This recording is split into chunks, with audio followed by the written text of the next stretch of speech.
அண்மை செய்தியாக பார்த்து வருகிறோம். தமிழக மீனவர்கள் பிரச்சினை தொடர்பாக இலங்கை அதிபரிடம் பேசியதாக மோடி உறுதியளித்திருக்கிறார். மீனவர்கள் விரைவில் விடுதலை செய்யப்படுவார்கள் எனவும் மோடி உறுதியளித்திருக்கிறார். அது தொடர்பான அண்மை செய்தியை பார்த்து வருகிறோம்.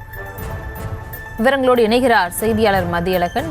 வணக்கம். மேலும் விவரங்களை வழங்கலாம். 3 நாள் அரசுமுறை பயணமாக பிரதமர் நரேந்திர மோடி இலங்கை சென்று இருக்கிறார். இலங்கையினுடைய அதிபராக இருக்கக்கூடிய அனுரகுமார திசாநாயக்கவை சந்தித்து பிரதமர் மோடி பேசியிருக்கிறார். அப்பொழுது பிரதமர் மோடிக்கு இலங்கையினுடைய உயரிய விருதும் வழங்கப்பட்டு இருக்கிறது. இந்த நிலையில் இந்த சந்திப்பு தொடர்பாக பிரதமர் நரேந்திர மோடி மற்றும் இலங்கை அதிபர் அனுரகுமார திசாநாயக்க ஆகியோர் செய்தியாளர்களை சந்தித்து வருகிறார்கள். அப்பொழுது இருவரும் தனியாக சந்தித்து பேசிய பொழுது தமிழக மீனவர் விவகாரம் தொடர்பான அந்த பிரச்சனையை பிரதமர் மோடி இலங்கை அதிபரிடம் பேசி இருக்கிறார்.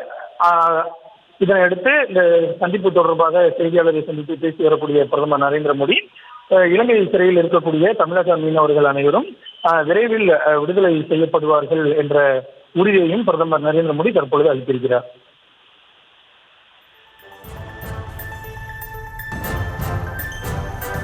விவரங்களுக்கு நன்றி மதியம்.